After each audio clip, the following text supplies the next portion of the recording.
make a little video and I put it right there on the screen and it's huge and it's blah, blah, blah, blah. And I say things and I'm like, hi, how you doing?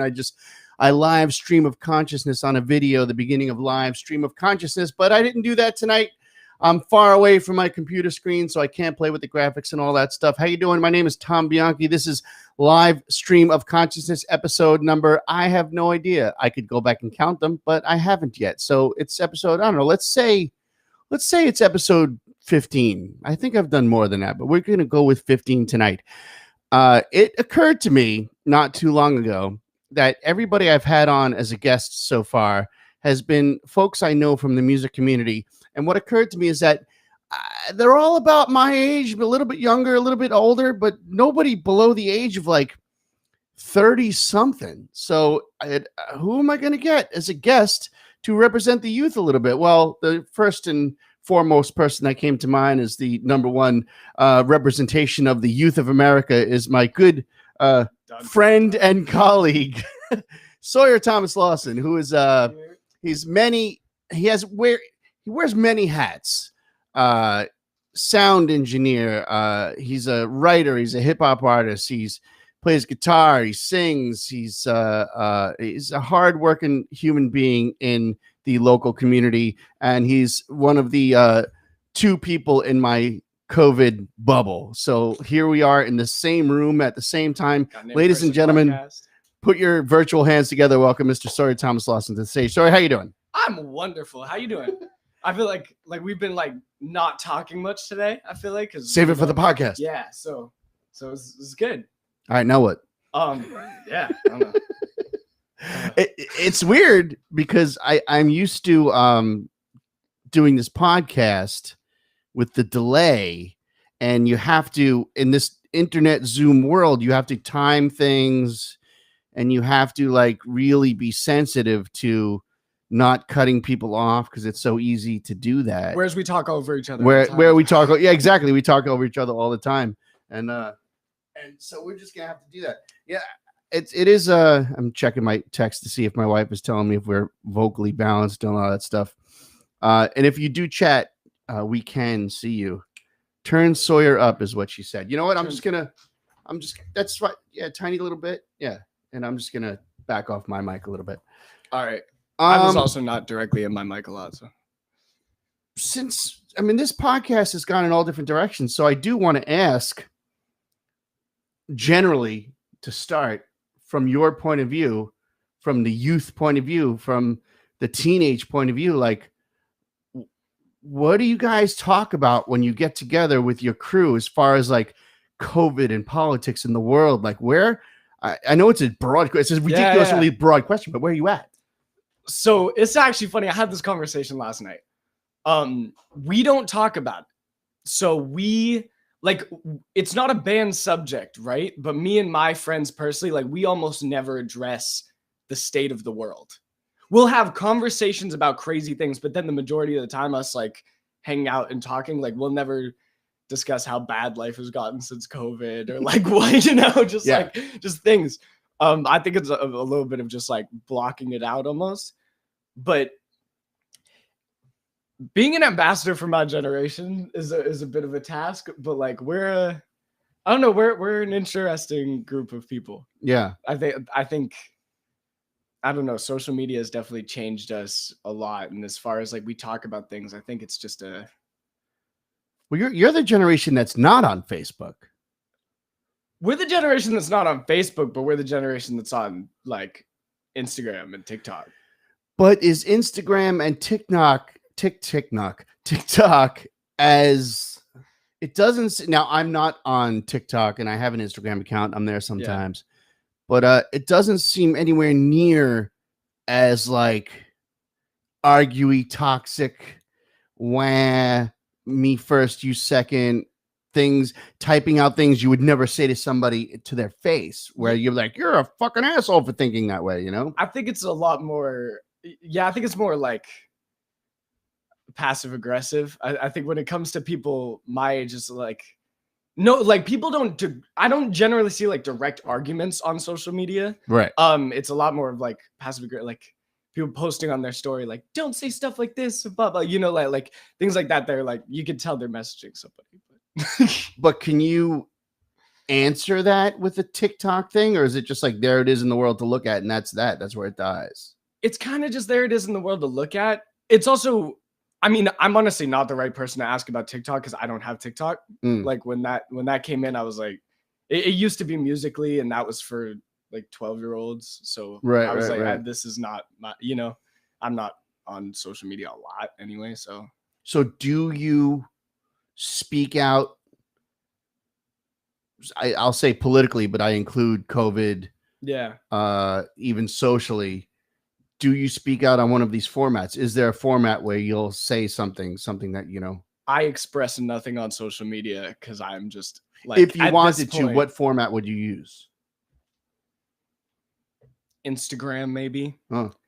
But like, I'll be honest, I have like, if you look at any of my social media, it's a ghost town. Like I haven't posted Right, anything right, on right. Instagram in probably over a year. Right.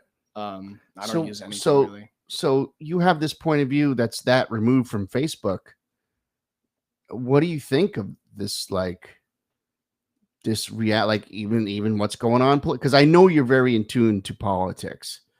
So like, what do you think of the effect of Facebook on actual politics and progress, you know? I think social media stunts us from progress. Yeah. I think I don't.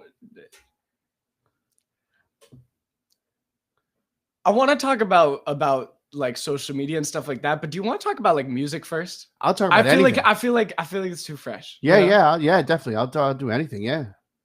I have a question. I'm gonna switch them. We should come back. Yeah, it's live stream of consciousness. It's the whole idea of the podcast. Yeah. It's a live stream of consciousness. Yeah, I haven't done anything like this in a while too. Yeah. It's fun. It's nice. Well, yeah. Do you think we'll wear masks forever? Forever? Yeah. I think it's interesting. Like you've seen pictures before of, say, a city in China, and there are people masked everywhere pre-COVID. Yeah. It was the thing. Not everybody. No, but social distancing has been built into certain. Yeah. I think masks will carry over for quite a while. I think there's all kinds of behaviors. Yeah. That will carry over for quite a while. Yeah. Forever, it feels like fucking forever right now. I'm kind of toast, you know. It's like all you have to look at is politics and to keep you entertained. It's tough to keep your chin up, you know. It's like, you know, it's just not, you know, unless you're lucky enough to have one of them jobs where it just isn't affected and you're going about your business as usual. And even that, then that's your job, but it still doesn't, your life is still fucked. Say you have this job that's not affected by COVID, but all of your hobbies are, it's like you're still in this rut, you know? Yeah. Yeah.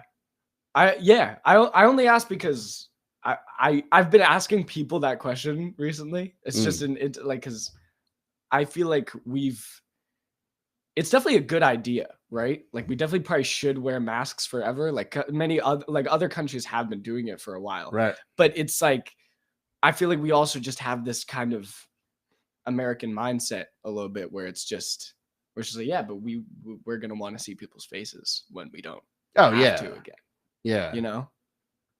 But it's so hard to get a read. Like I was just at the supermarket and I just made a joke, and it takes a second or two longer to get a read on somebody. Like people are just like, is he an angry guy or is he making a joke right now? Like the two girls were talking at the checkout counter to themselves, and but I've seen them a million times before, you know, we're always friendly. And one was talking about like a brownie recipe or something like that. And she's like, I made this and I put marshmallows, blah, blah, blah. And I'm walking out and the other one says, thank you. And I go, samples, or it never happened. But I guess like the tone, like your tone without a facial is just like, you know, oh my God, it's aggressive. Yeah. I mean, yeah, I've been working at, you know, the Burn, obviously. Right. Yeah, it's weird to pick up on like social cues have gotten weirder. I think mixed between like the masks and everybody also being locked down for so long, and so many people are just coming from different levels of, Yeah. basically being around it like, yeah, I think people's general communication has gotten kind of weird. I think I just got a text from Cambridge. Speaking of which, I think Cambridge is locking down. Really, as we Yeah. speak. Yeah. What do you Well, think? Well, I've been getting like shifts cut more progressively, so I think we're heading there. I wouldn't be surprised if Somerville is locked down like a week or two. You think it's the right thing to do? Yeah, if they send a stimulus, you Yeah. know. I mean, at a certain point, it's like, yeah, we can't like. Yeah, I think locking down is definitely the right thing to do. Yeah. Yeah. I mean, yes. Yeah. It's funny because we talk all the time. This isn't like a normal show because we're familiar with each other's point of view. Like the idea of not doing this half-ass shit is the worst. Well, yeah, I mean, I know, obviously, you know me. Like, I hate the half-ass shit because it basically gives like, almost the government excuse to not send money because stuff is open, right? But like people aren't actually making it, Yeah, you're not making enough to survive, and nobody's helping you either. But we're just stringing you along until fucking God knows when. Well, and that's the thing is like I'm also. I mean, I don't have any set like positions, but like I'm not anti lockdown, but there's also definitely like there's a conversation that I feel like isn't being had about people's mental health going to like the sewers during like all the lockdowns and things like that. Like we're definitely not properly dealing with a lot of stuff, So now they finally might lock everything down, which is hopefully there's a stimulus. Do you think there's a almost evil, negative, ulterior motive to stringing us along like this? Like, okay, you have to gather between the hours of 5 and 9. Because to me, that's stupid. That's just like you're crowding everybody into this one window where you can go out and do things. And then, like, even the supermarkets, it's like the idea that they made early in the beginning, they made early shopping for elders, and then the rest was for everybody else. But like, why wouldn't you stay up until 10, 11, 12 o'clock if you normally used to do that? Because then it just opens the window in which you can go with less foot traffic. Now I have to fucking go to the supermarket with everybody else. When 9 o'clock at night used to be my great window. Nobody was around anyway. Well, yeah. And there is a conversation to be had as well for just like, basically like if a place is only able to be open for this many hours, then the only way for businesses to be okay and for people to support the business is to make a lot of businesses probably unsafe for a few hours of the day before 10 o'clock. Right. Yeah. I don't know. I wish can't do any of that stuff now, but I wish that the gym was still open until 3 and like you could just go there when it was a ghost town and no one's there. Like I used to do that all the time. Right. Right. So how does that help anybody? I don't know if it does. It doesn't. Yeah. I mean, if the conversation we're having is, are we making the right choices? Yeah. I think it's a very complicated situation where we're going to make a lot of wrong choices, But all right. I want to get into it, man. Like I want to get into, you mentioned music. That's the direction you mentioned you wanted to go in. Yeah, anything. I want to talk about something we don't normally talk about, right? Yeah. I feel like I know what we think about a lot of things. So do you have something in mind? Or I don't know. I'm not. I wish I was setting something up. I'm not though. Well, we have a comment.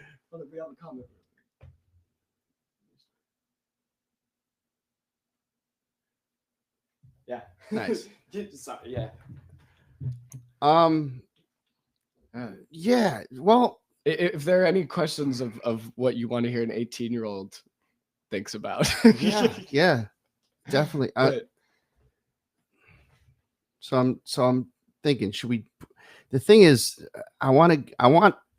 Sometimes you and we get hot. We talk about something, and it's usually politics, and we get hot, and we usually have to walk away from each other. And like, I feel like in this format we can't walk away, and I kind of want to get into it a little bit. Like just now, Yeah.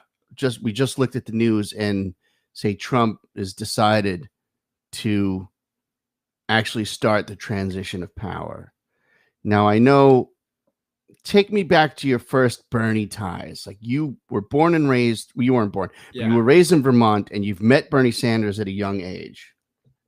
I've been, yeah, I liked Bernie Sanders. I've been anti everything for a while. I don't know if it was just like American Idiot was the first album I was ever given or something, but Yeah. but yeah, Bernie was just the greatest introduction to politics, I guess, or for me, because he's, you know, a populist, like left-wing, you know, progressive, good dude that I do really think deserves this election. And maybe even a previous one. But like, yeah, I think it's, to me, the biggest conversation about Bernie to be had is just the fact that that you know, he was snubbed out of this election. I mean, that like we didn't really talk much about the fact that, you know, like Elizabeth Warren stayed in, Buttigieg and Klobuchar dropped out, and there was like the whole move, and then like Biden, like, you know, snatched the lead, and there was like some, you know, and then, and not only that, but like, honestly, if this COVID stuff never happened, we'd definitely be like dealing with second term Trump. Yeah. You know, I mean, if you look at the political map of before and after the Great Depression, it's like, it's pretty obvious how FDR got it, you know? Right. But so, yeah. I mean, so I come from, you know, like generally more left-wing Bernie like ideologies, but I also differ from like I'm a part of that group that loves Bernie but hates a lot of the stuff that the left does, and Bernie is on the left. You know, so it's like, yeah, I definitely, you know, lean more progressive. So going forward, like, I know you're not a Biden fan. I know you're just not a Biden fan. I don't want to ask you who you voted for. I don't know if you did or didn't, or just wrote in fucking, you know, Busta Rhymes or Kanye West or whatever. I did write in Kanye. Yeah. You know, but it's because Biden won, and Biden was winning. Massachusetts. I wouldn't have voted for Kanye if I lived in Arizona. Yeah, exactly. Yeah. But what does that do to you as a young voter going forward? Like, who are you looking for to be the next thing? Because I know it's not Bernie, and I've even heard you say that you are not on board with AOC because of monies sent in her direction. You know, she's basically a fear of her fading into the DNC machine.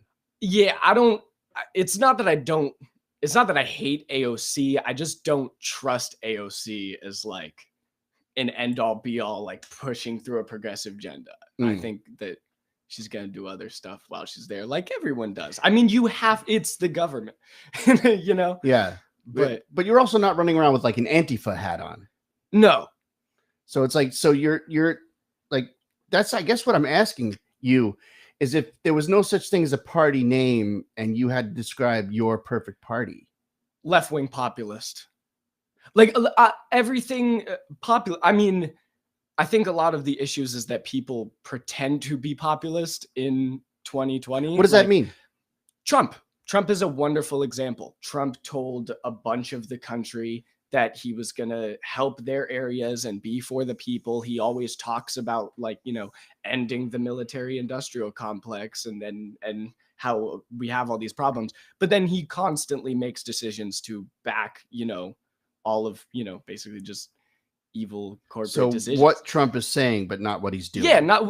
It's same with, not socially, of course. I know that's not your thing. Yeah, the same way, like if you've ever watched some, specific Tucker Carlson clips or something, like he'll say a ton of populist stuff that's good for the general American public that like most people would agree with, and then goes on crazy Fox News stuff. See, this is what fascinates me about you. You will cite examples of Tucker Carlson, Alex Jones. You'll always preface it with don't think I co-sign those people. Exactly. I want to Yeah. make that clear. You will preface it with like, no, Tucker Carlson is total shit. Alex Jones is what, but you'll also say, but it's tough to deny this, that, and this. Yeah. And I know I know when it comes to like, say, Alex Jones, I know you're like, the fucking Newtown shooting, fuck him all day for the way he behaved with that. Yeah. But I mean, we're not even talking politics there. We're talking conspiracy theories. Right. I mean, you Right. know, and which, I mean, and that's the thing is he was like, I mean, it's a weird conversation to have, but like, it's just true that he was talking about Jeffrey Epstein like 20 years ago. Right. Like that's like, you just look at that. He just knew. Yeah. And he's also been, I mean, he also said Trump was winning this election. Like, you know what I mean? Like, so you got to take shit with grains of salt. Yeah. But I mean, yeah, and I'll do that with left-wing people all day. I think we have a big problem with having to agree with certain people and disagree with certain people as opposed to just looking at, true shit and lies that come from people.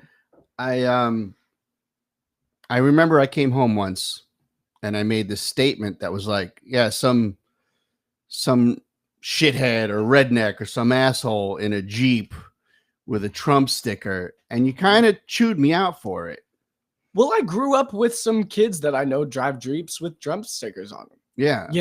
And I would have debates with those kids in, like middle school, and we would get into it, but they're good people. There's a lot of good people everywhere in this country. And that's even go back to the social media question that I was starting off with. It's like, that's kind of, I think, what I was driving at. It's like one of the things you would say to people and to me is like, don't just judge people by that. You know?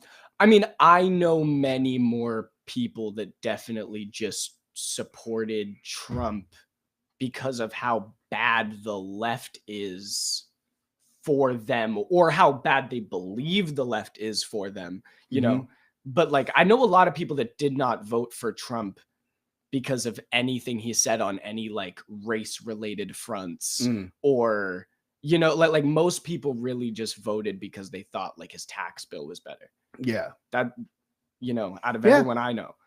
So, yeah.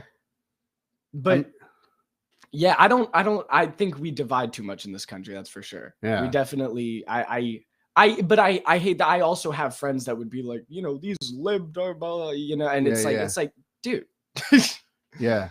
Everybody just says the same things about everybody else and is wrong about them. Now, the time you spent, Sawyer was involved in a program called, is anybody watching this thing? Hey, look at that top left corner. It says live. It's like, was like 11 or 12. Oh, yeah, 11. Hey, hi, 11 people. How you doing? You were involved in a community program. Sawyer is just out of high school, just so you know. And you were involved in a community program called Teen Empowerment. Yes. Now, how often did anything political play into that organization, or like even if it was like off the record chats with different people, I mean, when it comes to that stuff, as far as stuff politically that affected the organization, I honestly don't know that well. That's something I'm not going to speak on as much. Right. But because it is a community funded program and all that, Yeah, but that was a great organization. Like, and we had a lot of political discussion. But I'm talking about the kids. Like, what did they get? What did they get hot or passionate about? If at all. Or was it like more about survival? A lot of what we focused on there was like drug addiction with kids in schools in the city, and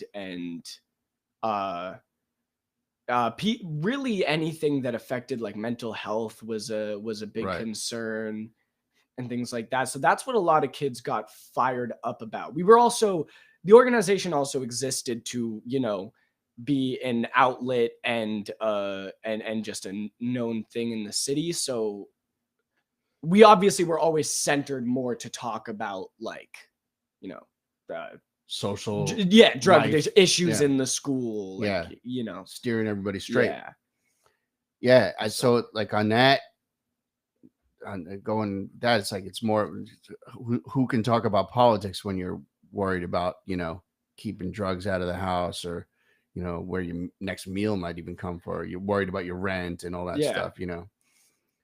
Folks just living just enough for the city. Quote Stevie Wonder. Yeah. Well, and Somerville is also an interesting place to go to high school because there's so much. I mean, there's so much diversity in every sense of the word. It's not diverse like it's a school with not a lot of white kids at it. It's diverse like there's everything there. Right. You have every, you have every race, ethnicity, you have every language, you have all of those things in different economic brackets. So you know what I mean? Like it's a very interesting place to get a full picture. But so I think teen empowerment mostly just focused on like kind of lower income households and stuff in Eastville. But now, how do you compare? Because I know you knew kids in Vermont that were lower incomes, but so how do you compare one struggle against the other? Well, yeah. So basically, I mean, I remember coming to Somerville and making friends with a bunch of kids in like the theater groups and stuff, and I made great connections. Love a lot of those kids to this day. You know what I mean? But when I actually was like, oh, these are the same people that are the people where I'm from, was when I actually joined TE, because it was like, it was a lot of kids from lower income households everywhere. A lot of people where I'm from are not, millionaires. But and in Somerville, if you're not poor, you're generally well off. So but yeah, so at the end of the day, that's why it was so funny to me too. That's why I've always been against hating random people, is because like the rednecks and trailer parks that I knew were the closest thing to the kids that teen empowerment. And a lot of these kids would disagree on everything politically, but agree on everything as far as like the world. So it's like, and it kind of goes back to that populism stuff where it's like, when if you ever stop talking to these kids about really hard, like one way or the other issues, then like I could definitely get some kids agreeing on some stuff that they would have thought they would agreed upon, Right. But yeah, find the common denominator. Right. Cool. Right on. Are we checking in? I think I see Binky. About that. Yeah. Read it out to me, Sika. I can't see it from here. I was just wondering about that, comparing Somerville versus Vermont. Oh yeah. Yeah. Well, Somerville's also a bubble. Yeah. And it's also definitely just like, I mean, I know a lot of kids who grew up in Somerville just think the world is like Somerville. I know a lot of them went to college the past few years and have talked to me and been like, this stuff is different. Yeah. But I don't know. Vermont is very interesting because it's a very liberal state, and I grew up in the more conservative part of it, but with like a liberal mindset. And then like Somerville is like, if you just watch late night TV and like, like comedy, like The Daily Show and stuff, your perception of what a city is literally what Somerville is. You know what I mean? Right. It'll give you that. Where, but I'm, I also haven't traveled much else, so I don't know much else about the world. But yeah, no, Somerville. Well, you've traveled a little bit. You've traveled a little bit. And you've also taken upon yourself to travel at a young age, which is the difference in mindset. Like you were like, yeah, I'll get on a train and go to New York City. Sure. Yeah. Like, I'll go to New Hampshire. I'll go to Maine. Like you've headed up those trips. Yeah. You've very rarely been in the back seat of like, let's go experience this. So that's like, I mean, you're at a young age, so maybe you haven't traveled a ton, but you've got that spirit, which means you have that mindset. Yeah. And you've also always like, when a lot of kids are just, hanging out at home or in an even smaller bubble, you've been working as a sound engineer, just watching, you've been exposed to so many adults at a relatively young age that when someone says, how old are you? And you say 18, they're like, really? Oh my God. I wouldn't have guessed that, because there's a sense of maturity about you that most folks, like, they're surprised about when it comes down to it, I appreciate it, but at this point, I'm just thinking about the conversations I have 5 times a day when people ask me how old I am. Sorry. That's not good. Sorry. What's the word on the street? You are working at the Burn. Yeah. You're working the door. Yep. You have regulars. You talk about them all the time. Yeah. What's the word on the street? How are people feeling? Most now, people are isolated. They're not talking to a lot of people a day, One thing I find fascinating, and I don't want to hold too much to this because I do work at the Burn. So you're probably likely to get a certain type of, demographic there as well as anywhere else. But most people I interact with hate everything. like I don't know. I don't hear most of my regulars just like supporting stuff. Right. It's a lot of big club and we're not in it. Just right. Just like that's a consensus I hear. What do you think time. The next 4 years? What do you think the next? How they always judge a president by his first 100 days. Like, what do you think? Are you just completely just like disillusioned? They're like, you know what? Fuck this. I don't care. They're not in it for us. They're in it for themselves. A stimulus is going to be passed because they have to, not because they actually care about us. Or like, what do you think the shift is going to be? Yeah, now we're getting into like new territory here. Is I don't know, but it's going to be interesting because Biden just won, which means that either he will, I cannot imagine that he will be president for 4 years. Mm-hmm. So Kamala Harris will be. You literally don't think he's going to last the 4 years? Yeah, no, I don't. Yeah, I don't. But that's the thing. You can't deny it when you like. If you look at video, like if you look up videos of Joe Biden not being a functioning being, you'll find a bunch of like, that's just the moment that they just took a bad 10 seconds there. Like you'll find a lot of that. There's a lot of bad 5 to 10 seconds. You'll also find some clips where it's like, dude, but that guy's not there. Yeah. So I can't imagine he'd and some will say, well, he's got a stutter, it takes him a second to get it out. But at the same time, if you look at clips of him 10, 15 years ago and look at clips of him today, stutters changed a little bit. Yeah, yeah. We were, there's a special right now on CNN, all First Ladies, and we were watching the Nancy Reagan episode of the First Ladies, and she carried Reagan. Nancy Reagan carried Ronald Reagan his last 3 or 4 years. She protected him, and he was gone. He had Alzheimer's, and it was coming in hard, and he had trouble getting the thoughts to the surface, and sometimes the guy didn't even know where it was. So I cut you off. You were saying President Harris. Well, so that means like the way it works, right? Is as long as Biden gets sworn in, I think at this point, then basically no Democrat can contest Biden or Harris for 4 to 8 to maybe like 12 years. If you because I think there's some technicality where like if Biden were to like pass away before he gets sworn in, Harris then like she can then she could basically run 12 years. Is that right? I think that's she never actually ran for the presidency. Exactly. And so say he was around for a year or two, and God forbid, you don't wish any ill will on the man. Say he passed away 2 years from now, and that makes sense actually. But so basically, if Biden, if anybody knows the exact legality of that, correct us. I would be curious to know. But so Biden barely won this election. He's not a supported person. People don't like him. There's no base that loves Biden. This election was an election to get Trump out. Yes, I would agree with that. Like generally speaking. So it's going to be interesting because really the book is like it's in the Republicans' hands, you know, because we're dedicated to this two-party system where we just go back and forth.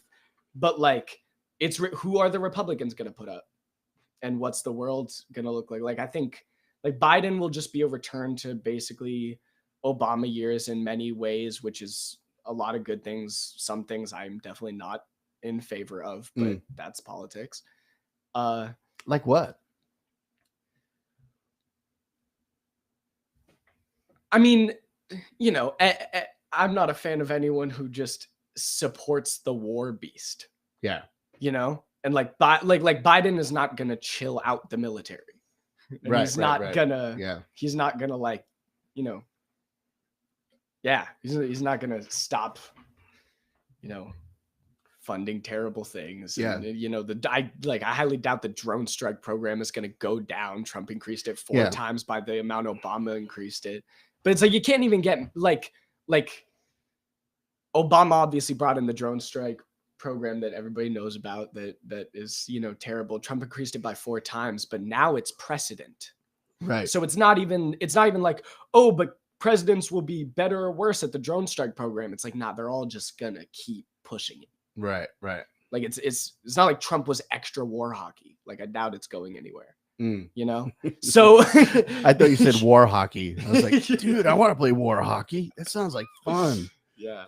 He shoots. Then he shoots. Yeah. Yeah. I don't know. The weird thing too is that we're having this conversation though. It's like I've actually been more tapped out of politics in the past month than I have been in a really long time. Right.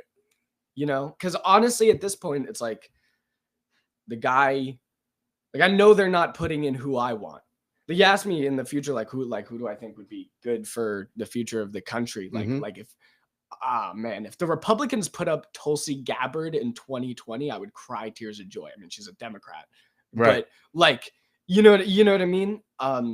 Definitely could speak to both sides, but I don't know. I think the Republicans will probably be pushing towards like Mitt Romney or Dan Crenshaw or something. So I'm as far as next president, probably looking at that, which might be in 4 years. Right. I wouldn't I mean, Kamala Harris died in the polls. Like if you look at like who won the Democratic primaries, like she placed like 8th and dropped out in the Democratic primaries. Right. You know what I mean? So like, I doubt like I'm not convinced that she would be great at winning an election. You know what I mean? Right. So I don't know. It's going to be interesting. I hope we move away from the Trump way of doing things. Right. You know, I hope that the next, you know, big candidates that get put up are not. I hope we stop going in the reality TV route. Yeah. And stop going in the celebrity route. And that includes making our politicians celebrities. You know? Right. Like I'm sick of seeing politicians' families. Like write us some legislation. You know what I mean? Like I don't care. Yeah. You know, your politicians should not do things for you because they love you. They should do things for you because they're forced to, because the people should have political power. Let me ask you, is that a direction you think you would ever take? Going into politics? Yep. I'd get killed. No. No. I don't know. I doubt it. Why not? I can't imagine, because this video of me talking about why not though? You care. Like, what's the ideal politician? Like, I don't. I know you're not a Hillary Clinton fan. I know you're not a Hillary Clinton fan. Yeah. Again, it's what's fresh in my head, and I'm sitting around watching shit. COVID. It's like I'm watching this first lady thing, and Hillary was a first lady, but she was always a politician or a politician in training. And it's like, it's one of her supporters, one of her staff they were interviewing. They were like, Hillary Clinton is what I want a politician to be, because she's like checking in with the people, working for the people, that kind of thing. What you want your politician to be somebody that is listening, somebody who invites you over for dinner, somebody who wants to know and cares and genuinely cares and is smart and is informed but doesn't take bullshit. Like, I think that's why Trump whether he actually, Trump is the definition of bullshit. Yeah.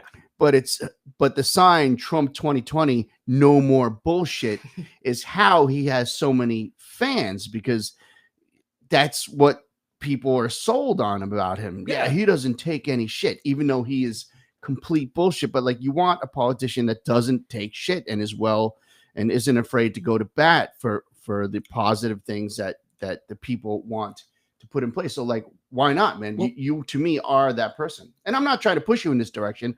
I'm just saying, Well, I'll answer and dodge that question. Hey, I did it.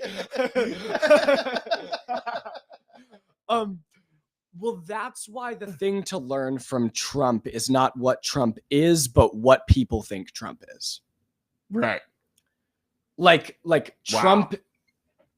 Yeah. All right. Trump is not for the people. He is a bullshitter. He is not a good guy. He's bad. But the reason he is so successful is because how well he lied and what were his lies. He told the lies better than everyone else. Right. So on the preface that they all lie. Yeah. Is that what you're saying? Yeah. Okay. Yeah. But the general support for Trump came from a belief that he was really an outsider. Right. But he wasn't. And Bernie Sanders was an outsider-ish. Right. And he got set up. Right. So it's like, I at a certain point, I think you can't be in the game and stay good. So why do you think a guy like Bernie isn't like, Bernie's fucking, he's got nothing to lose at this point. Yeah. Why do you think a guy like Bernie is still being like a DNC guy? Dude. And why isn't he like, hey, fuck this, I'm going to start a new party that is, these things that I believe in? He should have. I firmly believe Bernie should have tried to make a better plan to secede from the Democratic Party and take some, AOC types with him and stuff. Yeah. I go to vote and I'm looking at this thing and, always eventually something, there's a town representative of the box on the left that is purple, whatever, just some position. And it's like, and it's these slots like Democratic Party, Republican Party, Libertarian Party, and Green Party. Yeah. And when I see that Green Party or Libertarian Party for that matter, I see a party that's ripe for the taking. And these are the questions I'm trying to get at with you, because I know, like you were talking about, what would you call yourself? You said a left populist. Yeah. I don't see this like, oh, you can't go green because you'll just screw over the Democrats. I see this party that is ripe for the taking. That is it's a little too snowflakey right now. It's like it's this. If you get someone who's just like fucking badass, get someone in there who's deadly, like Bernie, except the 40-year-old version of Bernie. A man, a woman of color. It could be any, white, black, doesn't matter. But somebody who's just badass. I feel like that's it. That's the direction. Because really, if you get down to it, now I'm just babbling. I'm like tangent. No, yeah. But like, if you get down to it, the most important issue in this world is climate, because it's going to eventually we're going to lose half the population. In a storm. So believes half the politicians. It's a weird place to be at, but yeah. Right. Yeah. So it's like, and that is why would you not, even if you thought climate change was bullshit, why would you not go for a greener planet? And all we need is somebody like as powerful and as charismatic as Trump, but as smart as Obama, but as in mind of the people as Bernie. You know what I'm saying? Well, and there was a few things said there, so I'll dance around them. But there's always very good smear campaigns, for lack of a better word, on people that support different branches. Right. Like if you ask me, we should get rid of the two-party system. Right. The only reason like in presidential debates, we only let two voices speak. Right. When was the last time there was a third-party candidate on a debate stage? Ross that would Perot revolutionize the way we did Ralph things. Nader Yeah. got in there. Yeah. You had Trump and Biden up there literally just saying lies on lies on lies of just factually incorrect things with no one checking them, because a lot of the things are things that both of them are dancing around. Right. So, I mean, yeah, I think the problem is that I think we successfully discredit like third parties and people who represent their beliefs. When you say before we, they can get as a society, everyone. as a society, there may be people that want it to be that way, and we let it happen. Right. But we just as everyone, it's on everyone. It's no like, we should stop doing it. Right. But yeah, I don't know. I mean, I don't think Bernie Sanders is a Democrat. Mm. I don't think Donald Trump is a Republican. Right. I don't. These are titles to, hinder what's actually going on. Not hinder. That's you know what I'm saying. Yeah, they're stopping the forward progress of things. They're keeping it in the rut that it is. Yeah, which is a scary place to be, because if you're a student of history, it's like that's when civilization reached its peak, and that's it. Well, yeah. I mean, that's another thing too. Is like yeah. I mean, I don't give a shit. I'm gonna die soon anyway. But you're young. Well, yeah, and everyone's been fucking it up for my generation. God damn it. Well, that's what's really interesting to me about you is you come from a generation that does seem to be like, all right, cut it the fuck out. Yeah. Whereas like the millennials are interested in, foodie pictures. Repeat that. Sorry, that's what's interesting to me. But your generation is kind of like, cut it the fuck out. And I'm just throwing all millennials under the bus. I apologize to my millennial friends. I could be wrong. I don't. My generation is interesting. Yeah. Yeah. Yeah, there's definitely a lot of just political awareness in my generation, probably more than any generation before I could imagine. And social awareness.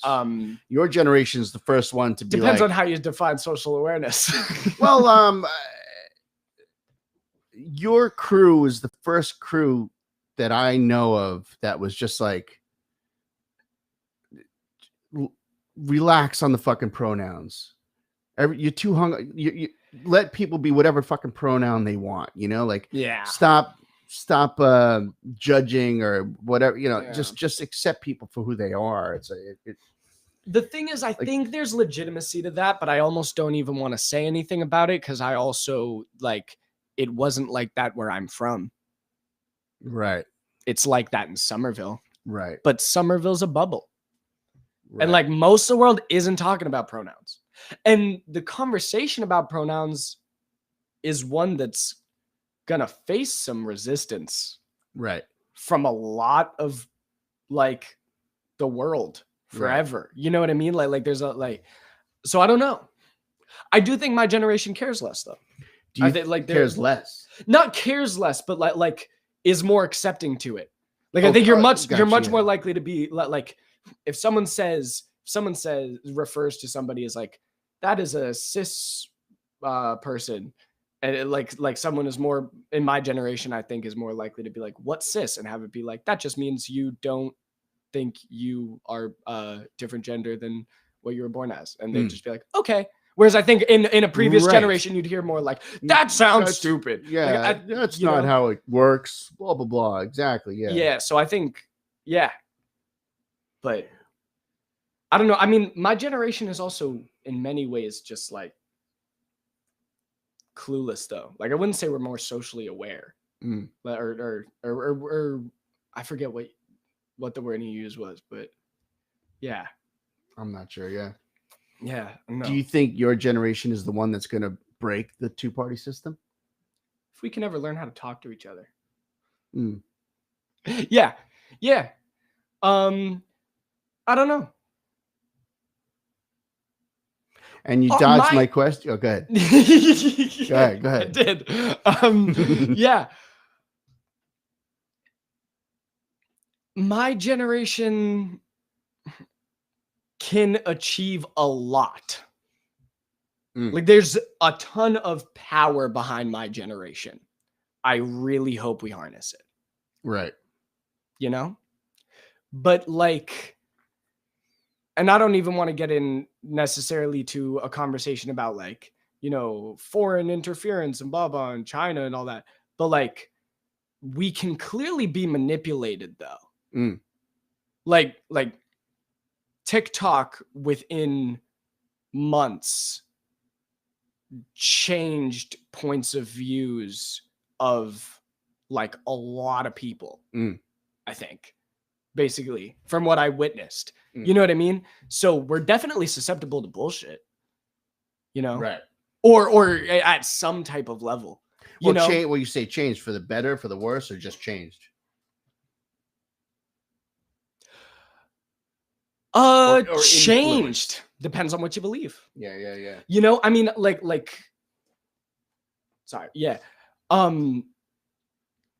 Look at the Gen Z kid almost checking his phone and yeah. Yeah, I think most people in my generation do not subscribe to a political party. I think that's a big thing. Right. I think that's subject to change. Right. But I think right now in my experiences, like my generation in Somerville is young, like Democrat, like, you know, progressive kids that don't like the Democratic Party. You know what I mean? Like I don't know many kids. I know a lot of kids that were like, go Biden, but only to kill Trump.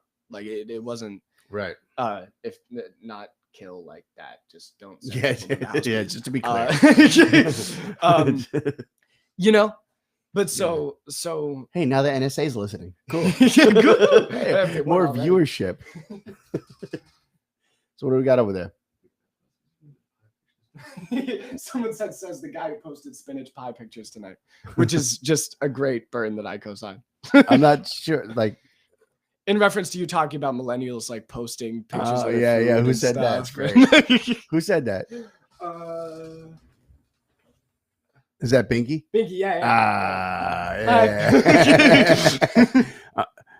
That's great. Man. Yeah. I don't know. Do you think that what do you think's next for music? Like, what do you think's the next breakthrough? Right, rap has been running everything for like 10 years. Last night, I put it on for a hot second. Yeah, and it was like the American Music Awards, and I was like, oh my god, this is. And they had, I don't know, maybe it's because of COVID thing. They just didn't have much to choose from. I happened to turn it on when it was like best rock pop band. Yeah, best pop rock band. And it's the choices. It's not that the choices, which were, what's the Korean boy band? Dude, it's a Korean boy band. I know they're big. It's like that K-pop music. I know they're big, and it was Maroon 5, 5, whatever number they are. Maroon 12, which is Adam Levine because he's a TV celebrity, and that's the only reason. Yeah. You know. It's not even a knock on Adam Levine. Like, say it could have been any other rock and roll band. They wouldn't be relevant because they're not on TV. Adam Levine, I'm not saying Maroon 12 or 5 or whatever is great or is horrible. Yeah. I'm just saying they're relevant because the man's on TV. And the Jonas Brothers. Yeah. Because they're basically like a watered down folk. Yeah. And that's it. It's three pop rock bands. It's so weird, obviously because the Jonas Brothers were huge when I was like 5. Yeah, so it's like almost like nostalgia. Yeah. But like and the Korean band won, but it's like in all the world, Mhm. the entire world now, because you have the Korean band in there, so they're not. It's not just the American Music Awards, and all BTB. Yeah, it's not just the American Music Awards. BTS, I think that might be the group that's Sullivan. Oh, BTS. I have no okay, idea. yeah. I don't know. I can't that. see. Yeah, I'm just BTB. There's only 3 nominees, like Yeah. representing. Like I know it's the American Music Awards, but like they had an international act in there, so I was like, and I'm like, really? Yeah. You couldn't just. You don't have 5. You don't have 4. You don't have 8. You don't have 10. And it's just like, and I just thought to myself, they're only giving us, and this is an ABC, this is primetime TV network. Yeah. And this is what they're giving us to listen to. Here it is. They're force feeding it down your throat. That stuff's always been terrible though, right? I don't know. I guess. And then like randomly some great shit will break through. Yeah. I mean, I've always just, I grew up in the era of rock and roll into pop rock. So like there would be some things there that were listenable, Yeah. And like, but you talk about hip hop and rap, it's like the hip hop and rap acts. Now I could be speaking out of line because I'm not familiar with the genre, but they seemed like just the cheesiest version of what the real art is, like Baby Band-Aid and Band-Aid Baby and From the Hood, but it's but not from the hood, like it just seemed like the cheesiest stuff, whereas it's not the what you introduced to me is so real. Well, rap is an interesting conversation to have alone because like I don't know anyone who listens to rap that stood by like the Grammys choices ever. Right. Right. So like, I don't know. Music awards suck in my, yeah. But yeah, I'm just interested in like what do you think is going to revolutionize next though, right? Cuz like rap, like there was the technology of turntables that created, DJs in the Bronx that created hip hop that fucking 30 years later or something became the number 1 music in the world. Well, that's that's what interests me about what it seems like the only. Now, I'm not talking about local music. I'm taking local music off the table a little bit, actually, for now. Yeah. Not completely. But the music you bring to me, the hip hop artists, seem to be the only ones that are really taking crazy chances and just breaking the boundaries of genres. Everything from hip hop artists bringing in different style of melody vocals, combining with R&B and soul and rap, to like that hip hop artist that put out like a pop punk band record. Yeah. Like you said hip hop artists are the people you see taking the chances, rules, basically bending the rules. Yeah. I mean, I think that's definitely true. I think it's hard to talk about what's hip hop and what's just big. Mm-hmm. You know what I mean? Because everything is rap right now. So like when we're talking, like, gotta talk about like rap in rap culture and then rap in pop culture, because they have, But yeah, I mean, MGK just dropped a pop punk album that went number 1. He's a rapper from Cleveland. That was interesting. Right. Cool. I thought it was a good album. I thought it captured the energy of pop punk pretty well. But I do think genres are going away more. I think people are less stuck into one thing. Right. I mean, even rap is like, you won't find any rap that comes out now that isn't melodic as all hell. Right. That isn't like people singing on beats. Yeah. And then like with some rap, Right. on it. So Did you look for it? No, I was just trying to block my ear with the microphone because I have water in my ear and it's driving me fucking crazy, and I'm trying to get it out. Yeah. Be honest, I'm like, it's been in there for like 2 hours. Yeah. Yeah, nah. I don't know. I'm interested to see where. That is a question. My friend Michael Bergman, I think you've Yeah. met him once or twice, has always said that to me. It's like, what's going to be the next big thing? What's going to be the next Beatles? What's going to be the next genre changing? Kendrick Lamar's next album is very rock influenced. I hope so. Yes. Huh. Oh, it's Sullivan. How you doing, Sullivan? Yeah. Yeah. Yeah. I'm just taking off my sweatshirt because it's hot. But yeah. What were you saying? What do you like? So it's funny. I was going back just a little, rewinding just a little bit. I kind of feel like it's like the American Music Awards is actually a great contrast to the political thing and the two-party system, because they're just jamming this down your throat, and that's all they're giving you. Music and politics have a lot in common when you talk about, like, yeah. And it's the underground that I've always enjoyed. It's the underground I've always enjoyed as well. Yeah. Of course. And the stuff and the cool underground shit that somehow breaks the mainstream. Yeah. And also some of the underground is dangerous, just like in the left and right politics. You know, you say Antifa or burning down a building for the sake of protest, or these fucking right wing nutbags who are just like. And then, you know, the underground of music can be dangerous. It's like, you know, you're everything from stage diving in little clubs where you don't get away with it in the main stage to you know, the aspect. Oh, that's Sullivan said he has a question. I'm reading this. Which is okay if not an integrated part of. You can actually read it right into that mic, Sawyer, because that mic is on. Yeah. Okay, I got you. All right. You have been an integral part of your dad's and family's recovery and support from a profound health crisis. What advice do you have to other people your age who might be experiencing, possibly experiencing with all the COVID deaths and long-term health issues affecting their families? That's deep. This might include mental health as well as physical health. So, yeah, good freaking question. And keep them coming. Yeah.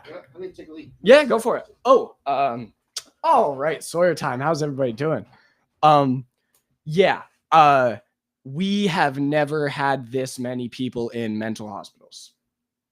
The mental hospitals are like going through it in the same way or somewhere in there as COVID hospitals, or hospitals.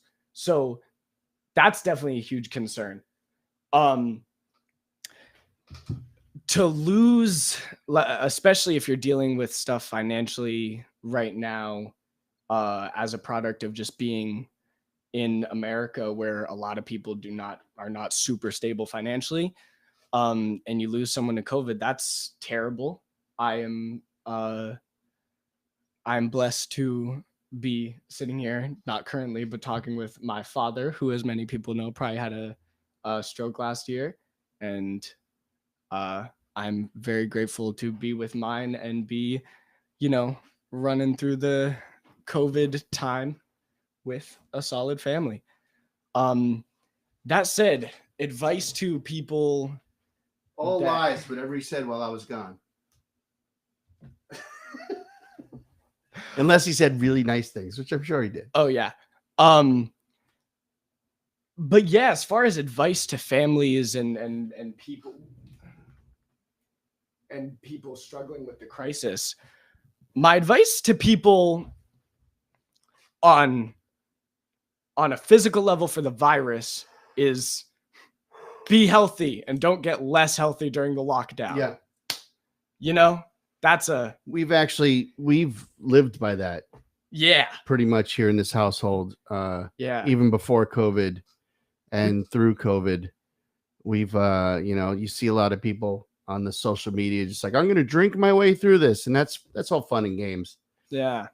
But, we've really just like, even in the beginning of COVID, the very, very beginning, we were like, all right, we're going for a walk. We're going to go for a walk. Get out of the house. Going for a walk. Eat healthy.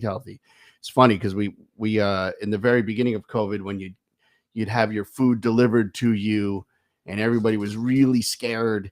Uh, and you wash down all your groceries, and we would get, you know, greens, and we would get healthy things and low salt and everything. And then somebody's Amazon bag got delivered to us by accident. And and we opened this bag. We tried to return it. I swear, we tried every avenue. We called the driver. We called Amazon. They were just like, forget it. Don't even worry about it. But it was like 2 bags of M&Ms and like sausages and like the best. It was like, oh, it was so good. Everything. When we just slowly ate everything, you know. But yeah, Sawyer's spot on with that. I guess I can speak to folks going through any sort of loss a little bit right now. I mean, maybe I can, maybe I can't, because I got very lucky. You know, I managed to come out of this thing. Not even I'm not talking about COVID. What Binky's talking about is I had a health scare last year that was pretty heavy and pretty serious. And it in an interesting way, it set me up for the next year of COVID. Like, there's no, in my mindset, and probably in this family's mindset, there's no like, woe is me, COVID is really taking a toll on us, because it really could have been worse. It really could have been worse. And you know, that being said, loss is part of life, and it happens. You know, we're dealing with COVID, and we're dealing with you know, our daily routine, and like there's still like I don't know, I feel sometimes I feel like better than 100% from before what happened to me happened, but I'm not. I'm there's definitely side effects and lingering things, and it's like I'm a little bit broken, but like time is going to break us all. Like, there's nobody who gets out of here unscathed, you know. So it's like that's the bottom line is you know, just, you know, you got to keep on keeping on no matter what. You know, I've had some people who have lost some friends who have lost family during COVID, not to COVID specifically, but like, you know, it makes everything more difficult, and just you can't even have like a proper memorial and that sort of thing. We've lost some friends. There's a woman who passed away this year at the burn, who was just a beloved human being. What a wonderful human being. And there would have been a memorial, and there would have been a couple of just you know, gatherings at the burn, the way the Irish do, just to come together to pay tribute and honor to this woman. And we never got to do that. And she was just like a huge influence on the room, and the spirit and the energy of that club that is so near and dear to me. I'm so embedded in as it's, you know, as a musician and a music presenter for years. And you know, so what else, what would those people tell us other than keep on keeping on? You know, just got to keep on doing what you're doing. Yeah. And I mean, yeah, I think. But I missed everything you said, though. Well, when you were gone, I was talking about the physical part of dealing with COVID, as far as just like, you know, losing people to the virus and things like that. I mean, I don't know, like personally, right? I don't know anyone who isn't going through it right now. Right. Like, everybody I know has reason to be like in a depression. Yeah. You know? So for really a lot of different reasons. So like, we talk about all the time, you know, wear a mask, take good precautions, don't see, you know, don't go tongue kissing people on the street. But like, we really, honestly, I think one of the biggest concerns is just that we haven't been talking about how people are supposed to stay mentally healthy. I think, you know, definitely keep some, you know, keep some physical contact in your life, because humans, you know, go crazy in solitary confinement in prison. And yeah. And damn, like, but yeah, I mean, mental health, we're also having a mental health crisis in this country, as well as a pandemic. Yeah. And like, it's not insignificant compared to anything else, you know? So Now, do you with your friends? Because I know you have a small bubble. Yeah. I mean, are you there? Is that help? It's kind of a stupid question. Yeah. I'm sure it is, but is it helpful to you to have those friends, and is it helpful to them to have each other? Most definitely. I was yeah, I would not stop seeing my friends right now. And I definitely before I saw any of my friends was like unnecessarily losing my sanity. Right. You know? And then I saw like 2 people again and I got my sanity back. And that's You your know? crew. And that's my crew. And they live at home and don't go out and so Right. yeah. I think It's a and I small bubble. Still, I mean, everything's a little bit. Every time you freaking walk out the door, it's a little bit risky, but you keep it as small as you can. everything is, but you have to because the alternative is dark, you know. Yeah. The reason I was looking at my phone. I was trying to see if I can get to see these comments, because I can't read them from here, and I'm curious. Read them to me, son. You're the one with good eyesight. You're the young kid. Someone said you cracked them up leaving. Someone said, so great to see you both. Hoorah. What a world. Oh, that was Jennifer Truesdale. Actually, I'm looking at these names. Now I know a ton of these people. I wasn't paying attention to these. But yeah. Yeah, people making fun of me. Nah. Do you now I can see the comments. Yeah. Yeah. I think we have an issue with compassion. I think globally. You're right. I think that social media has made us it's funny because media, the beginning of media gave us more compassion. Yeah. And now social media has taken it away. Well, that's I because mean, you just get numb. You just what platforms, compassion was profitable to get people into media, but not profitable once you're there. Wow, that's heavy, right? A little bit. Yeah. I mean, yeah, it is it's scary because we're all on our phones all the time. In some way, we're all on screens. I don't even have most social media, and I'm still on my phone all the time. Right. And we've got a screen there, and there. It's right. So we're in a world, for lack of a better thing to say, but with all of that is also the fact that it's most profitable to have us, scared, divided, and not and not compassionate and generally cutthroat. For someone who's not on Facebook, you know about the Facebook algorithm. You always seem to, you'll say something, I'm like, oh yeah, that is how it works. So if you post something political, it's directed at this crowd. If you post something whatever, it's directed at that crowd. If you say Trump, you're gonna pop up in a lot more people's feeds that are gonna fuck with you. But it seems like if you post something political on one side, it seems like it gets directed to the other side because Facebook somehow knows that the argument's going to happen, and that's what drives people to look at it. CNN hires fake, hires people with fake opinions to no matter what get on panels and talk with their main correspondents about and just and they'll just blindly support Trump in this argument. Right. And just keep doing it. And that, so it works the same on our social media. Right. No matter what, conflict is always more profitable. People tune in. You never don't look at a car crash. So anytime you say anything on social media, it's going to instantly try to get as many people to disagree with you as possible vocally. Right. In a comment section. Right. That's how it works. And no one wins except social media.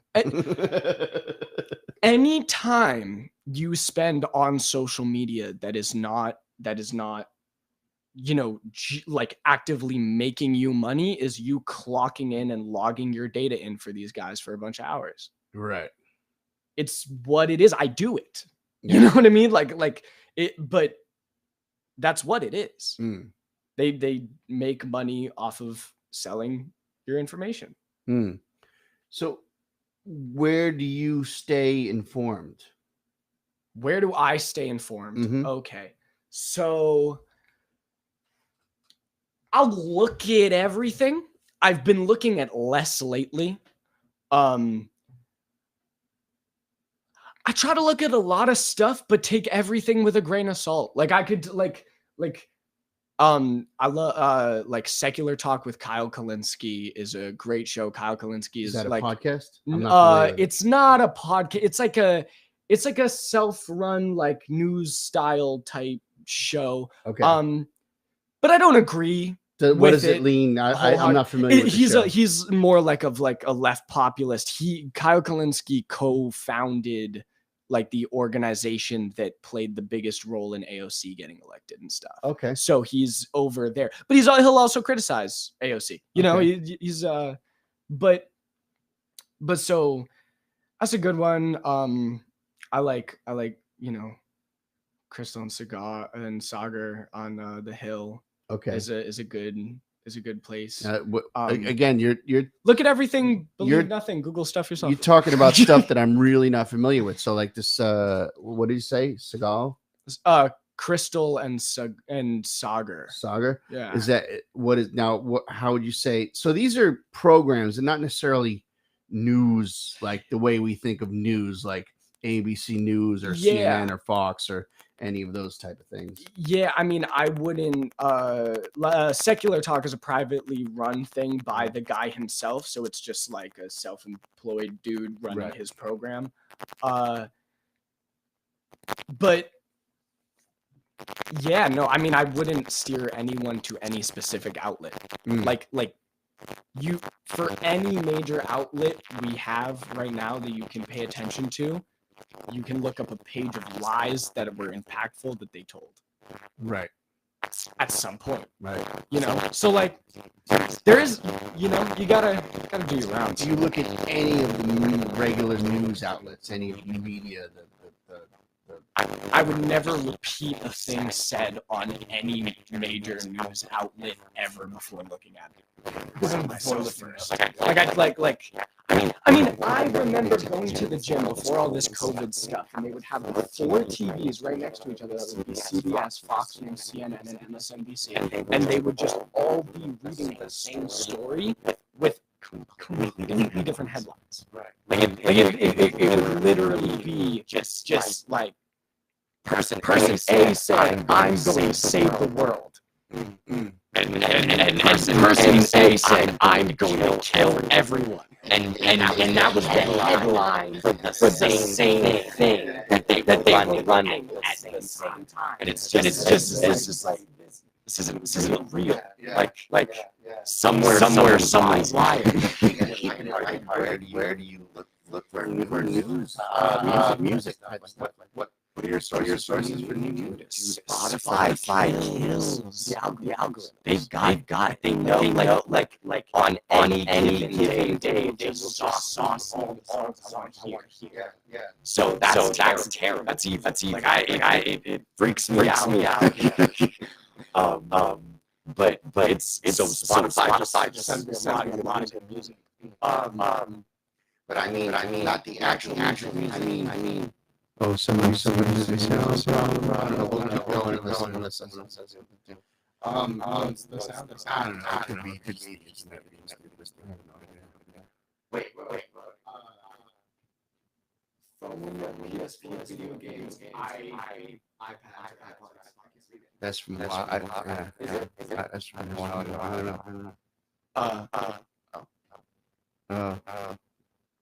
Are we having a sound issue? Yeah, we might be having a sound issue. What's the sound issue? Well, I don't know if anybody can hear me or it's better, but Danielle said something screws with the sound. It's doing the weird demon voice kind of thing.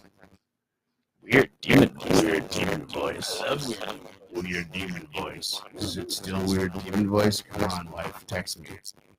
Text me. Yeah, weird demon voice. Weird demon voice. Yeah. What is it? I have no idea. Okay. I hope it stops. I don't know. Our podcast might be over. The sound engineers are just like,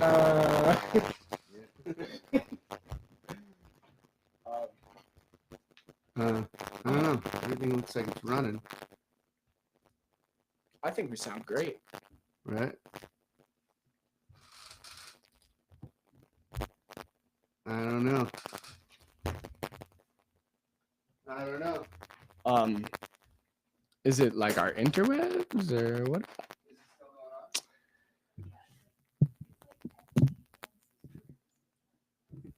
All right, everybody. Well, we're in the echoey, distorted Sawyer show. How's everyone doing today? Just adjust this mic real quick.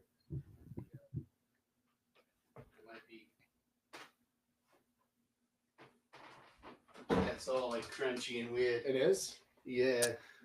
Well, that's sound echoing and sounds like sound effects. Yeah. Sounds like sound effects. Do you have sound effects on? No, but I'm not really quite sure what it could possibly be. I love the idea that you just like threw auto tune on. Yeah, it sounds really cool. And this is the rap part of the show. Hey, 1 2 1 2 1 2. Oh, you know what? 2 1 2 2 1 2 2 1 2. Hey, 1 2. Yeah, I'm not quite sure. Oh, Danielle said now it's normal. Now it's normal? All right, tell us if it stops being normal, guys. All right. All right. Okay, well, with that, What does that say? It's better now. with that, I think we got some fun conversation we can hop into. All right. Sorry about that, folks. This freaking internet podcast live stream COVID world drives me crazy with its sound issues. This is fun though. This is my first podcast. I've never been on a podcast. Here you are, live Yeah. stream of. I think we that's definitely great. accomplished live stream of consciousness. Yeah. Live stream of consciousness. Yes. I think. Yeah. Yeah. PS4 and video games was the question I saw that sparked my interest. Yeah. I want to get the PS5. Yeah, so you just That's about all I have. we're to literally say. just shifting into all video games. Yeah. I I like to bounce around. I want you to know? get PS5 too. This way I can take the PS4. Yeah, so you can get the PS4 from me. Well, because PS4 is in his room and he won't let me have it. I'm not allowed in his room. look, you got an Xbox right there. All right. I know we are. You know, I tell you what, is COVID is terrible, but we are very lucky. Like we really we're frustrated and we're bored, but we're doing fine. We're okay. Well, we're not starving, and you know it's going to be many months before we start to really, before all the savings dries out. This kid actually has been making more than me since the beginning of COVID. He was working really hard. He was working 6-7 days a week over the summer while there was, as they say, make hay when the sun shines. So he was making hay. So and don't spend it. yeah. Don't get PS5 yet. No, chill for a little bit. Wait for it until it gets marked down a little bit. Yeah. Oh man. What were we talking about before the sound issues? I keep trying to remember. I don't remember. Yeah, I don't actually know. I don't remember. It wasn't. We were off politics, I think. I can't wait until things are closer to normal. What's the first thing you're gonna do? Travel, dude. I'm hitting a plane like the second. What's the first thing you're gonna do, like that you can actually do when you walk out the door? Like when you walk into Davis Square and everybody's got the the fucking vaccine. If you think I'm going to Davis Square first, you're out of your goddamn mind. But Like I'm looking for, I know in one hand, people will be like, we're never going to shake hands again. But I'm looking forward to just like the handshake hug. I think we will. Yeah, I think we will too. I really like it's the right decision to keep wearing masks and stuff like that. I really don't think we're gonna do it. Like I feel like we'll be back to handshakes and no masks. I do think we'll be a little bit more like, all right. So I remember once, and guilty. I remember once. I forget, like, I forget what it was. We were in some social setting where I like everybody said hi and I shook hands, hugged, blah blah blah blah blah, and they were like, "Let's do this," blah blah blah. I was like, "No, I don't think I'm going to do that. I have a little bit of a cold." And like two people looked at me. It's like, "Why the fuck did you just like hug me and touch me and shit?" And I was like, "Oh yeah, sorry." And they were both singers. They were both like, you know, when you're a singer, you're care paranoid. About that you're shit, really then. Paranoid. You don't want to get sick. And I remember just being like, "Oh shit," that was a long time ago. God, I'm a jerk. I think we'll be more conscious of that. I think we'll be like, all right, I'm not gonna fucking touch anybody. I have a cold. You can put a mask on. Yeah, and that whole I'm sick, but I'll tough it out and go to work. That's over. Yeah, that's gonna be over for a while. Or even like a mask will be a little bit more socially acceptable because, you know, you'd be like, okay, you know, yep. What's with the mask? Like, I don't know. I just feel like I got a little cold, and you'd be like, okay, legit, cool.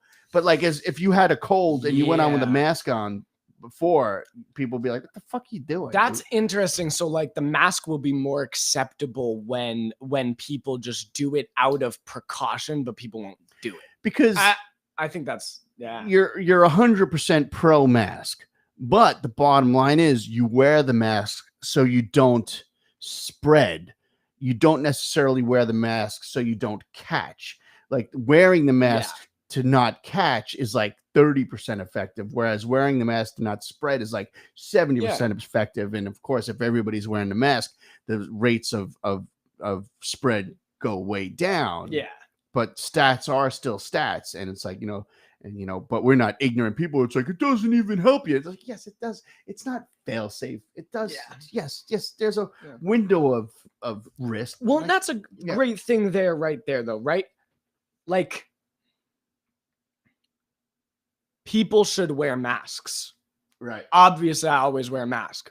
Like, especially, like, you know, like I work, I wear a mask. Right. Like, you know? Right. But even just that there is like, it's like, yeah, but we really should have been told to wear masks from the beginning. Yeah. Or given some level of transparency. You know what I wanted to talk to you about? Because I thought about this earlier, and I forgot. Yeah.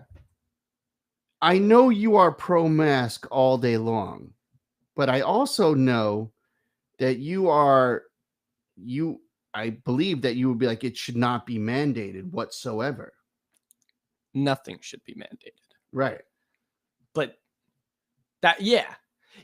I mean, there should not be an enforced and also even a non-enforced mandate. Kind of freaks me out a little bit. But that's just because. Why? Restrictions on freedom. Once they're gone, you don't get them back. That's true. Right. Like, it's true.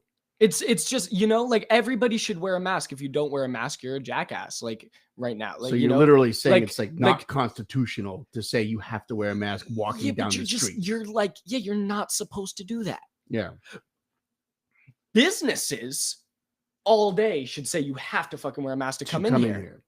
Like you shouldn't be able to say that if I'm in the woods alone, I have to wear a mask. Right. And that's what a mask mandate is. Right. You know what I mean? Or if I'm walking down the street, I should have to wear a mask. You shouldn't, you can't say that.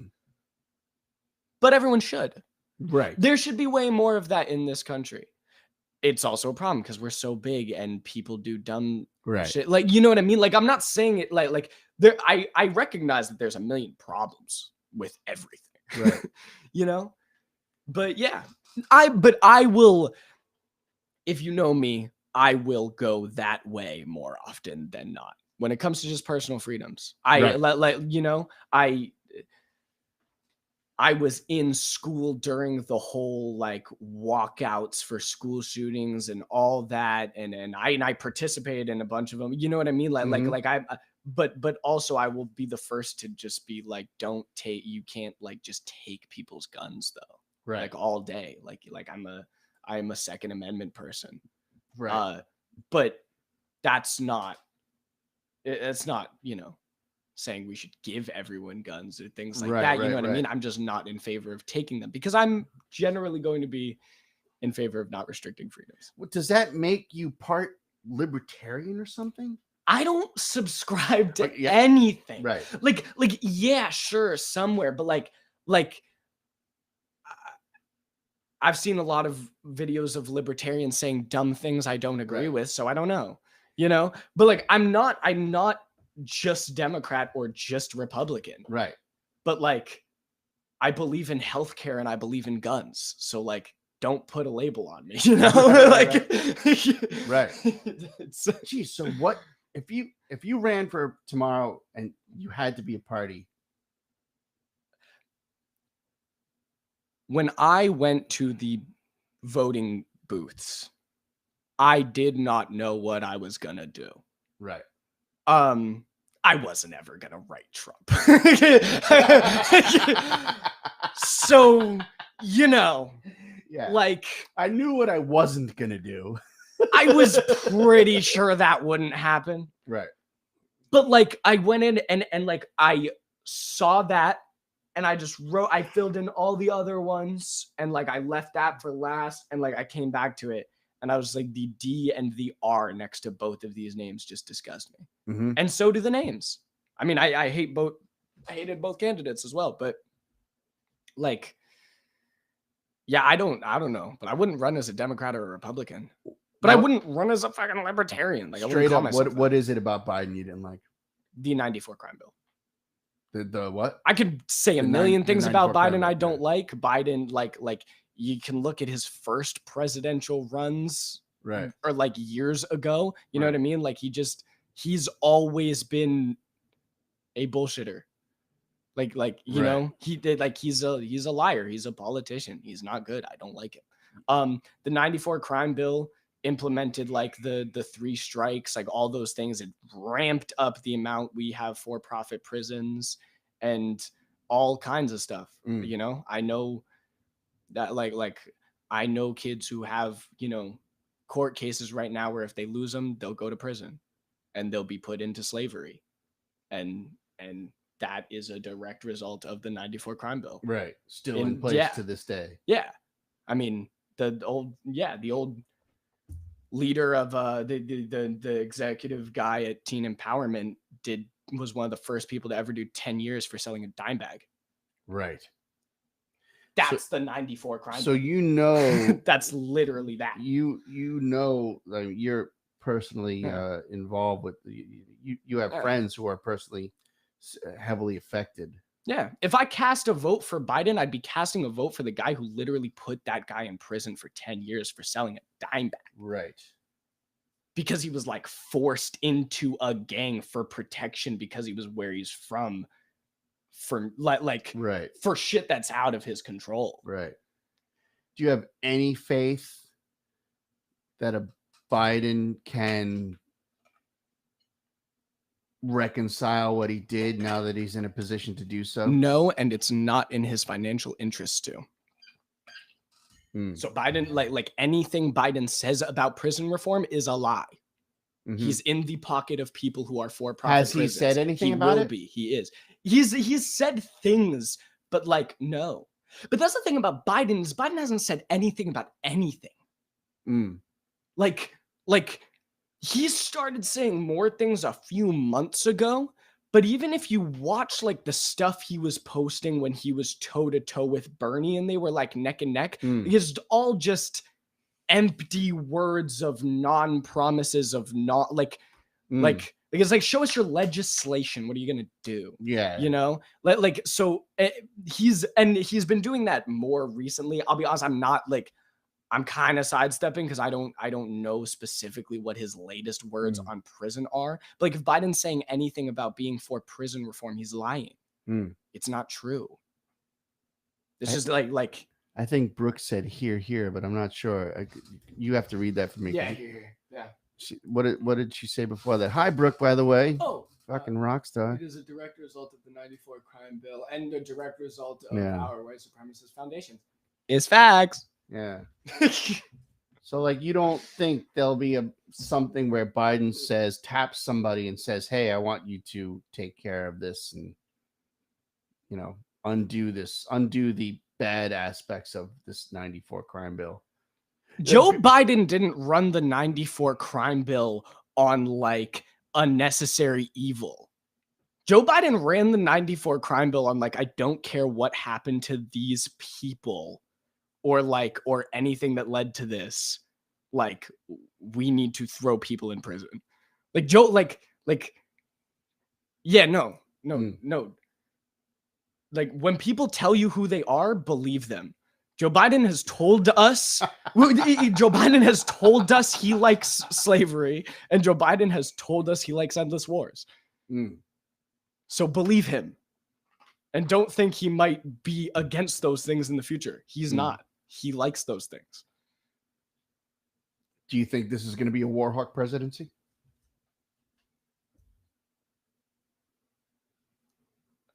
America is a war hawk nation. Right. I mean, I mean, literally one of the greatest videos ever is what's his name? Eisenhower saying, "Beware of the military industrial complex" when he left office. This the first time anyone ever used the term, and it's only one of two presidents to ever use the term. So yeah.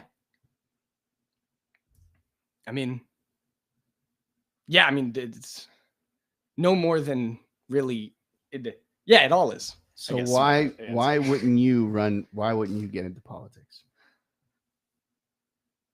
You dodged that question. The honest answer is I don't think you can stay true. Like if Bernie meant the stuff he said at one point, he at some point stopped making moves to do them. Like, like I think at a certain point you have to stop being a good person. Trying to say give Bernie the benefit of the doubt. Yeah. Could it be that him, AOC, are rather than be like, okay, we would rather be the Green Party or we would rather be the Progressive Party. Yeah. We're not Democrats. We were progressives, or pick your term.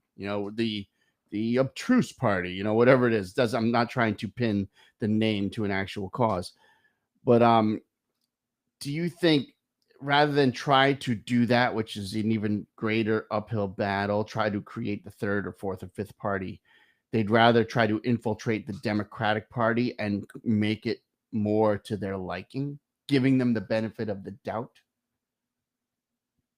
That's where I say the whole it's politics thing. Like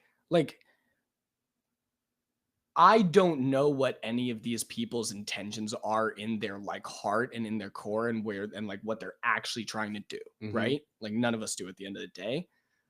But like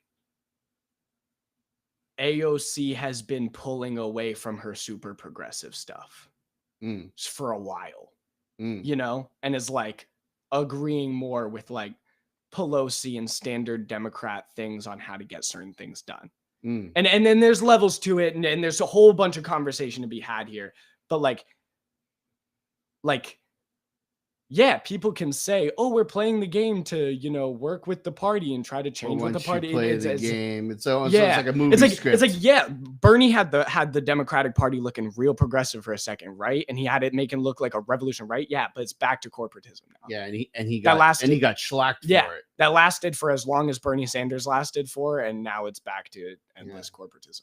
But it's I tell you what, it's so much bullshit has happened in the last 4 years because Trump is so good at inundating us with bullshit. I mean, you can't keep up. There's your brain can't fit. Your brain can't fit all of the shit that's happened in the last 4 years that we've already long forgotten. Whereas, and say it was a movement that was huge, but somehow didn't get in. It wouldn't, like the Bernie Sanders movement with the thousands. You know the way Trump's like, there's millions of people here. Yeah, there was fucking thousands of people at Bernie rallies. There was an unfathomable amount of people touring the country. Right. Like they were traveling with the Grateful fucking Dead. Yeah.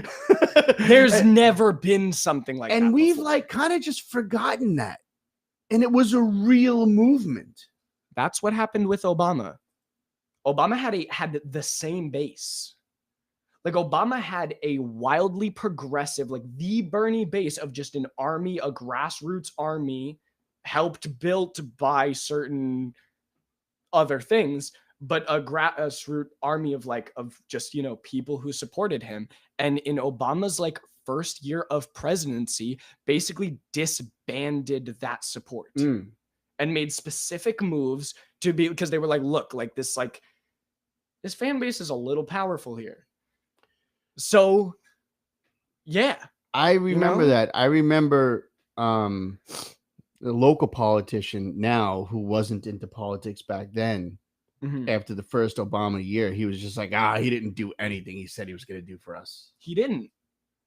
And don't get me wrong, I'm not Obama.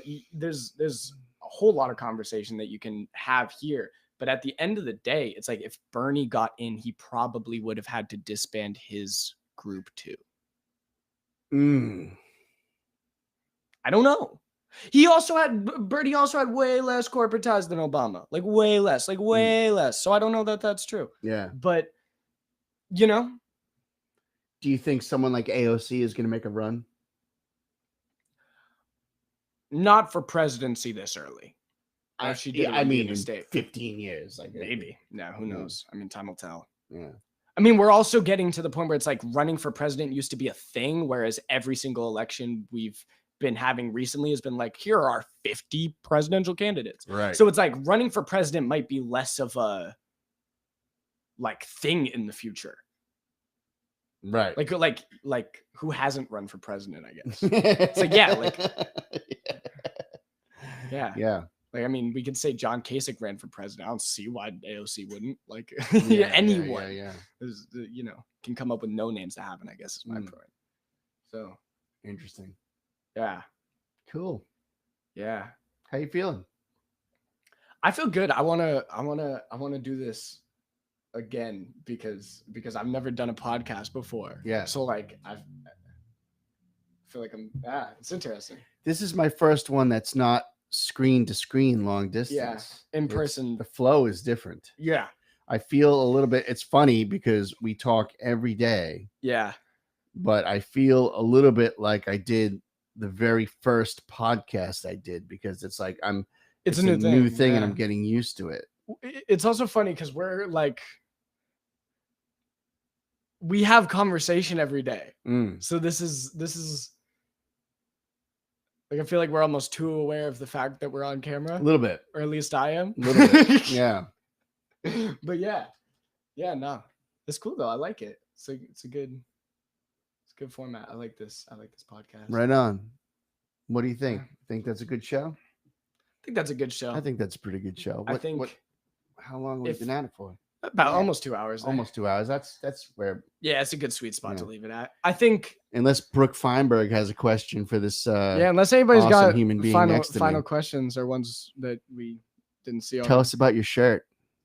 Oh yeah, this is a Danielle Moralia shirt. Sure is. Probably get this at DanielleMoralia.com or something. Yeah, you can get it. You can get it. It's comfortable. It's a great shirt. It's very good.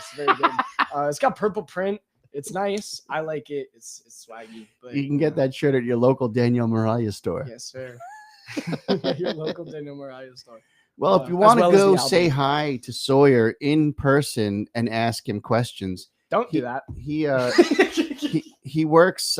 He's working at the Burn in Davis Square every Friday and Saturday night, and other nights too. But he's consistently there on Fridays and Saturdays. If you ask me any questions at work, I will answer like I have never tuned into a singular news program ever in my life. I will talk to you. I will talk to you like I live in a cabin that is 4 hours out of Somerville, Massachusetts. Maybe they want to ask you personal questions like, "Hey, Sawyer," like maybe I'm talking not live stream of consciousness questions, but maybe fans, maybe you know, like, "Hey, Sawyer, where do you get your hair done?" Don't do that either. I'm pouring drinks, you know. Tell me how awesome the first haircut you got during COVID was. Oh, it was phenomenal. I pulled up to my barber. I was like, "My guy." I missed you. Yeah, no, my hair was like, it was getting there. Yeah. No. It's pretty funny. It's the things that we take for granted. Yeah. This has been fun. This is the first time and only time probably in COVID. Even it's funny, even when Danielle and I did a podcast, she sat in the other room on the internet. Yeah. Cool. No, we should do this again. This is fun. Come more prepared next time. Let's leave it there. Leave it there. Thank you guys for tuning in. Yeah, thanks for tuning in. Sorry, do me a favor and head over to that mouse and get ready to hit the finish button that's up there. And keep in mind, once you hit finish, they're gonna say, "Are you sure?" Because they don't trust us. They don't think we know what we do with our lives. They think we're like making mistakes. Like, are you sure? I can't wait to go back and look at clips of this and just be like, wow, for an audio engineer, you really don't know how to talk into a mic or do anything, do you? Well, you fucking jackass. I've been doing these music shows too.